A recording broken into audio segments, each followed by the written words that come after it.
Okay. Inconvenience in Monster Hunter. Let me see. Monster Hunter is a hard game. Yeah. For us, fans of the series, that is nothing new. We know firsthand the brutal and punishable gameplay we are subjected to whenever we play it, and for us, that is an important component of the franchise. Yeah. We enjoy it because of it, among other things, of course. Games are often attributed specific characteristics that overall define the experience people have.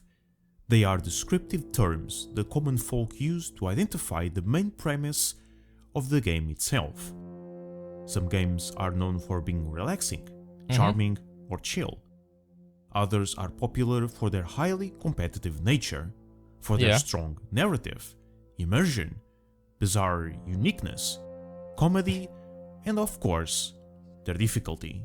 Oh, yeah. Monster Hunter and Elden Ring, and all Souls-like games for that matter, are particularly but not exclusively known for how tough and arduous it is to beat them. Yeah. And I would say the reason why Monster Hunter is on the map of so many people nowadays is because, that whole return to world thing. Monster Hunter World, for like 90% of the monsters, I would say 90% of the monsters are just easy and easier in general. Like there'll be like certain fights where there'll be like a wall or something like that where and like if a normal monster would be like, oh, I took like five or like maybe not even like I could one shot most monsters, or maybe it took me like 2 or 3 tries, maybe that would be the norm. And then maybe I came up to a wall of a monster and that one took me like maybe 3, 4, or 5 tries. Like, okay, I got past it. And I would say that's like the norm for most of Monster Hunter World. There are a couple fights where they are particularly annoying, but I would say for the most part, all the monsters are generally pretty easy. And the reason why that's important is because when a game is like a little bit challenging, but it skews more on the easy side, is because you can attract more people to your game when a game is just easier than harder, as opposed to something like, let's take a very polarizing example of Sekiro. Um, of all of the Souls like games, I always hear Sekiro is like the hardest version of the Souls likes, and not a lot of people people have beaten it. I could easily like go in there and check like the Steam numbers and see who's beaten it and whatnot. But if I were to compare it to like all the other Souls like games, it would probably be like way smaller. But I mean, like you said, like just because something is like extremely hard doesn't make it very good. Their respective bosses being the highlight of the challenge those games have to offer. But despite their similarities, the former achieves that same categorization differently. Sometimes a game is hard in multiple ways, and some of them are very, very subtle. Combat is usually the most easily detectable source. Yeah. An enemy deals low damage, the game is easy.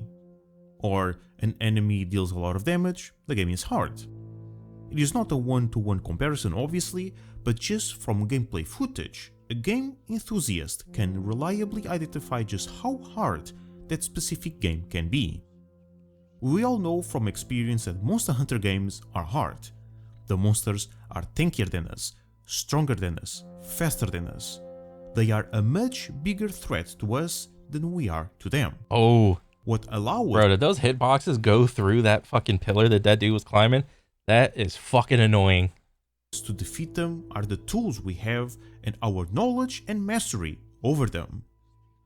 No matter how strong a weapon is, if you don't know how to use it, you will lose. The series is famous for not pulling punches against players. Oh yeah. And the community loves that. So for a little context, my first time playing Monster Hunter was in World and like Iceborne, and then I played Rise, and I did not play Sunbreak, but I'm like working on that right now. So I don't know how hard Monster Hunter was before World. that. But Monster Hunter is not only hard in its combat. There are many other gameplay elements that deliberately make your life even harder. Yes. Or there were, I must say.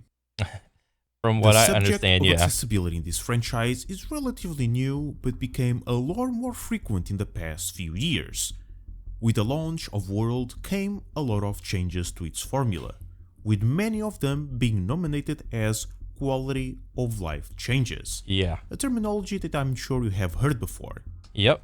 Scoutfly is guiding you to the monster. Yep. Auto crafting items. Having access to your home inventory during a hunt. Being able to eat meals multiple times on a quest. Changes made to skills. Changes made to armor. Yep. Certain items no longer being purchasable, and the list goes on. Many veterans saw these changes as a blessing. Most of what was altered. Oh, really? Many veterans thought these were like a blessing? Because from what I have heard, a lot of these may not have been so readily as acceptable. Like there are, I don't know, maybe I've been like just watching too much like Monster Hunter shit, but like there's some people out there that are like, the game is too easy now. Well, it's like, well, yeah, it is. But look at like the big boom of players that it got for the amount of time that it did. I think that's great when like more people can play your game, right? Why would you want to gatekeep playing your game because of some like hookup you have with, I can play the game at a really like high level, but it's really hard, and I can overcome all of these non-quality of life things because I can sink so much time and effort into it. It's like, I still think there's like a good amount of inconvenience in Monster Hunter World that allow like more casual people, more new people to get into the game and stay in the game. Because if that same amount of people like were to just go back and play some of the older Monster Hunter games, they probably wouldn't stick around for it. Yeah, they would probably just up and leave. Were annoyances that people complained about for years. Others praised them as 5th gen finally made them get hooked to the franchise after failing to enjoy the older titles. And newcomers, despite not having experienced the previous generations, also portrayed them as quality of life changes. But here's the thing. These changes are tools. Tools that can transform mechanics and features and make them more accessible, easier to understand, easier to use, or simply better. But we cannot forget that this methodology can also be used incorrectly. Players rarely think like the game can be too easy. 100%, the game can be too easy, and people don't really like playing games that are like 100% easy. Something like for Helldivers 2, whenever you like shoot a gun all the way and your clip goes out, you have to manually like click the reload button. Like there is no option in the game to like just auto reload because that's like a feature in the game. Or that's like an inconvenience in the game, I'll say, because it wants to add to that little bit of tension when you got like 10 bugs like rolling up on you. Or for the stratagems in Helldivers, you have to like look up there and click the little directions. It's like they could have had you just open your little stratagem arm and just like W and S, like scroll up and down on the menu and just click enter. They could have done that and make it really easy. But the fact that you have to put in directions adds just a little bit of inconvenience, but it's not enough to where it's like bad. Think about the reason behind the existence of certain systems. Why do I need to buy pickaxes? Why can't I eat after beginning a hunt? Why can't I use all my items all the time? It is easy to assume that these inconveniences of the old days were flawed game design, bad executions, the result of limited technology, or were nothing more than bad ideas. Obviously that in some cases that is accurate, but not all of them. In reality, most parts of the game that the community sees as annoying and archaic were there with a very specific purpose. Right. And that purpose was to make our lives harder even outside of combat. I mean, yeah, from what I understand, Monster Hunter has like your normal game loop of hunter fights a monster, and there's like a little bit of combat going on in there. But I mean, and whether or not you want to say that Monster Hunter is like a Souls-like game is going to be like up to you. But I think it kind of is like a Souls-like game. But unlike a lot of other Souls-like games, there is a good amount of just, or at least what they did fantastic in World, they did a good amount of like gathering and world building in World. So you have all these like little endemic life things that you can go around and do. You can go around, take pictures, and try to capture like animations and collect all like with the net. I love the net in the game. It's like if you want to just like chill out and wait for your boys to get on to like just trounce some monsters, but you don't want to go into like actual like fight mode, you can just run around, just start netting like random ass little monsters to like put in your house. I mean, and or you can go get like the big jellyfish and work towards that thing. You can start trying to collect all the different like plants, collecting all the different types of pictures. You can go fishing in Monster Hunter, or you can just go out and do gathering runs, or you can go deco farming. There's a ton of other non-combat things that you can do in Monster Hunter, which I think they did a really good job in World. For World, we would have to buy all the tools on a constant basis. Multiple tiers of pickaxes, multiple tiers of bug nets, whetstones, cold and hot rings, among many other miscellaneous items. Having to rebuy them over and over would continuously hurt your bank. Right. And you know why they were made like this? Precisely to affect your finances. Right. Capcom didn't want the monsters to be the only thing hard in the game. They wanted... Okay, so I get what you're saying. So there needed to be some sort of like economy thing. Like not only are you managing like your health and stamina, you are also managing your like bank account, your money, your wallet in the game. Like, oh, I could go do a monster. I mean, because in like World and on, all you'd really do is just fight monsters, quest after quest. But I would imagine in the older games, maybe you would fight like a couple monsters, then, oh, my money's low, my items are low, I better go do some like gathering quests to like up your money, up your items, and then after doing that, then you can go back to fighting monsters. So, I mean, I get it, but how many people is that going to appeal to? Is my question. Is it going to appeal to more people or less people?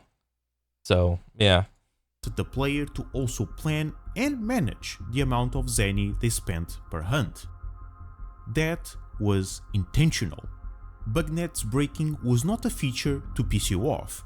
They could break to force you to buy more, to force you to make a choice. Am I going to spend Zenny and buy more? Am I going to craft bugnets with the resources I already have? Or am I going to bite the bullet and not use them for a quest or two? These were tactical decisions, especially in the early game.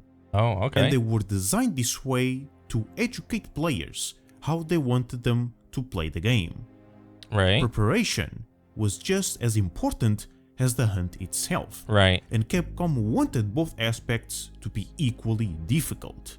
And you could see that this thought process truly existed in the older titles.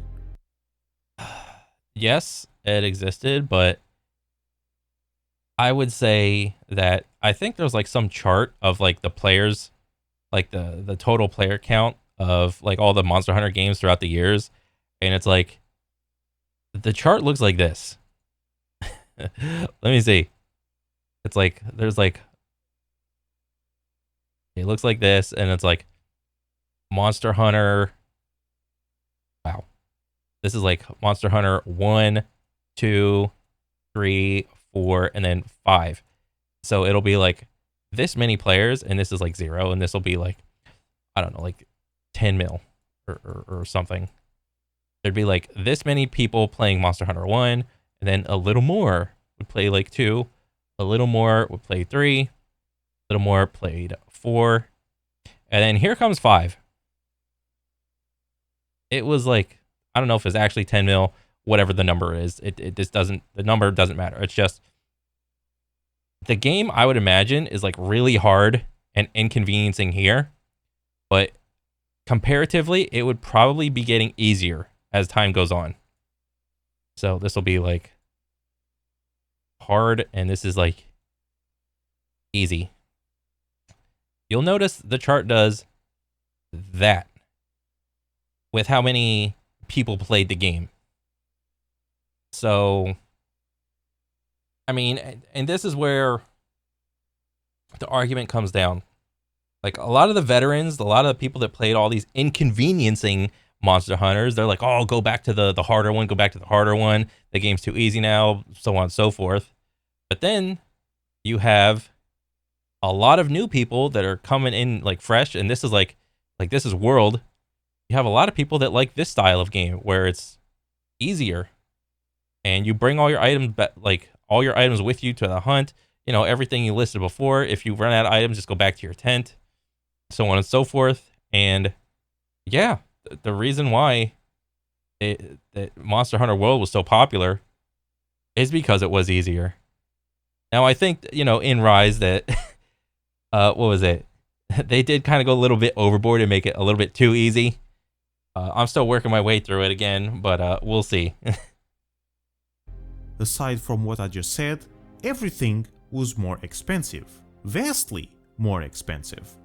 For you and generations were already being a bit loose on that front, but in Try, for example, you actually had to save Zenny just for a single upgrade. Jesus. A single one. Yes, it is upsetting having to hunt for money. Yes, it is annoying having to buy items all the time, being unable to eat during a quest, not being able to use the 10,000 mega potions you crafted over the 800 hours that you've been playing the game. Jesus Christ, I don't even think I have like 1,000 hours in Monster Hunter World. I think altogether I have like 800 hours, like 500 on one account or one character, and then like 300 on another character. And that's pushing it for me. Yeah, it's like, again, the devs are, I think they're trying to figure out the sweet spot between convenience and inconvenience. And I think they struck something really close to what the masses of people want while still being challenging. Like I said, most of the monsters are reasonably easy. And then there's just a couple monsters that are just a fucking bitch to fight. And like I would imagine the veterans like those monsters a little bit more. And that annoyance was purposeful. It was there to punish you for playing the game incorrectly. If you spend Zenny recklessly, yes, you will lack funds for your equipment. If you don't keep your inventory organized, yes, you will not have the right tools to complete the quest. If you drink too many potions, yes, you will cart because you're not fighting the monster right, or you're simply not prepared for it. These were inconveniences tailored to guide the player into possessing the right mindset of playing Monster Hunter. Right. And that methodology was what truly changed in the 5th generation. These were not quality of life changes. These were deliberate choices Capcom made to purposefully diminish the impact of preparation in the player's playthrough. Yes, because some players like preparing, like the gameplay of preparing, and other players do not like the gameplay of preparing for a hunt. And what we saw with World is people just don't like preparing as much. These weren't mistakes. This was not the developers going too far into the accessibility route. They were intentionally made to almost completely remove that once extremely important aspect of Monster Hunter: preparation. They are perceived as improvements because they make the game easier on that front without affecting combat, which is what people enjoy doing the most. All you need to think about is the hunt and nothing else. Preparation is almost mindless, and if you forget something or you simply don't even care about it, it doesn't matter, you can still get what you need during the quest itself. And Rise is the exact proof of just that. Yeah. Really think about it. Yeah. Not only Rise has the same changes as World has, they went even further. Yeah, Rise is ridiculously easy. With Wyvern riding being super overpowered, all the like the switch skills, all the like collecting.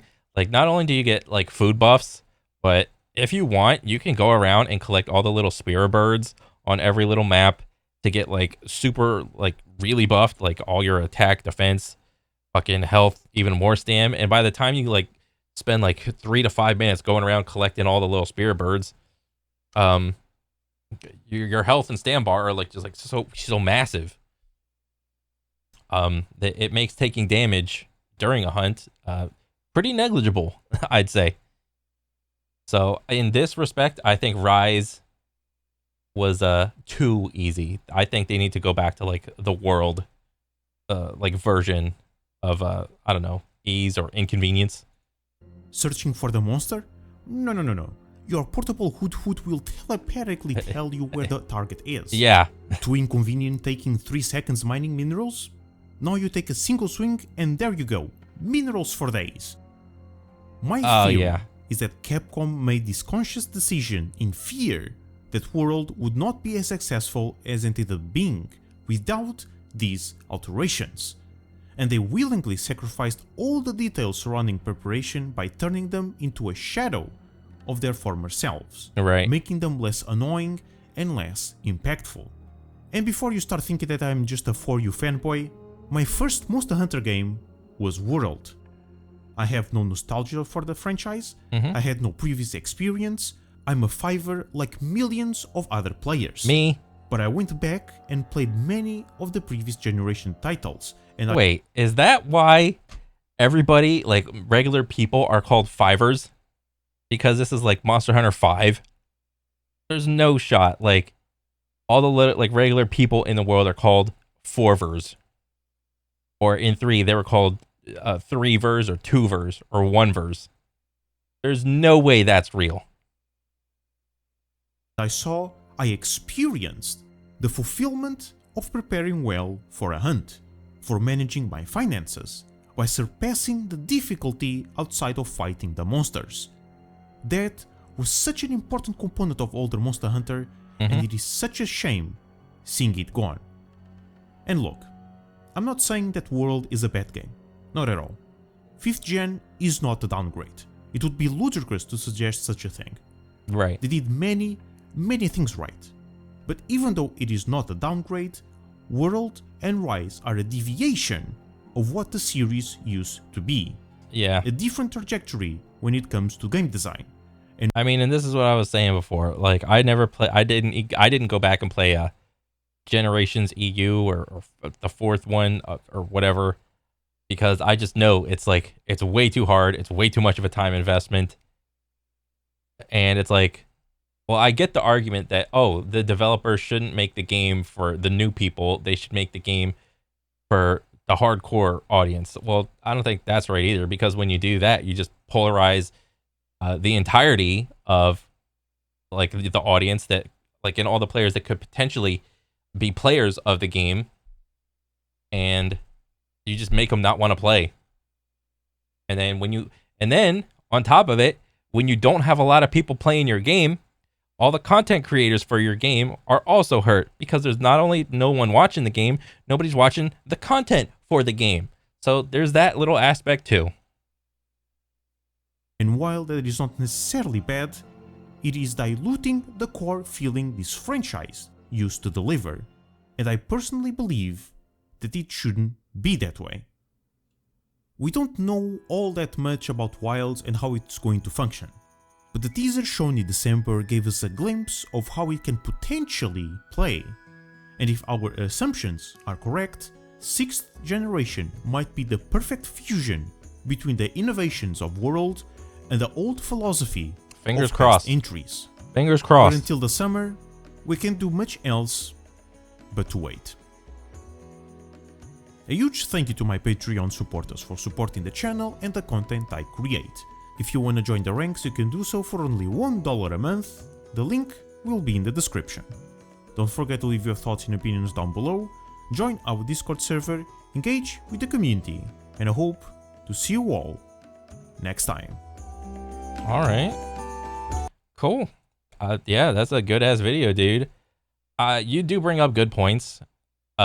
With what inconveniences are good and what inconveniences are bad. I would, I don't know. I'd be open to having like a conversation with, you know, to try to figure out like what is like a good inconvenience and what's like a bad, like something like a thing that they made easier that just like takes away from like what they did in the game. Like I think in World,